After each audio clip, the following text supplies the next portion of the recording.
महाराष्ट्रात भीषण पाणी संकट निर्माण झालं असून राज्यातील शेतीचा पाणी पुरवठा तातडीने बंद करण्याचे आदेश जलसंपदा मंत्री राधाकृष्ण विखे पाटील यांनी दिले आहेत। यंदा एल निनोच्या प्रभावामुळे सरासरीपेक्षा कमी पाऊस होण्याचा अंदाज असल्याने धरणांमधील उपलब्ध जलसाठा केवळ पिण्याच्या पाण्यासाठी राखीव ठेवण्याचा मोठा निर्णय घेण्यात आला आहे।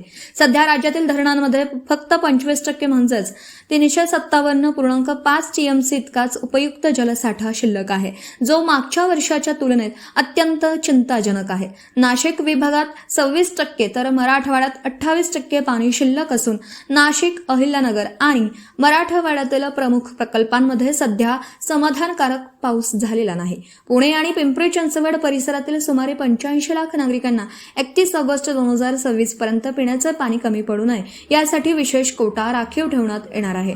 जलसंपदा मंत्री विखे पाटील यांनी स्पष्ट केलं आहे की उपलब्ध पाण्याचा पहिला हक्क पिण्यासाठी असेल आणि बेकायदा पाणी उपसा करणाऱ्यांवर पोलीस व महसूल विभागामार्फत कठोर कारवाई केली जाईल। परिस्थितीचं गांभीर्य लक्षात घेऊन प्रत्येक जिल्ह्यासाठी स्वतंत्र ॲक्शन प्लॅन तयार केला जात असून नागरिकांनीही पाण्याचा वापर अत्यंत जपून आणि काटकसरीने करावा असं आवाहन प्रशासनाने केलं आहे।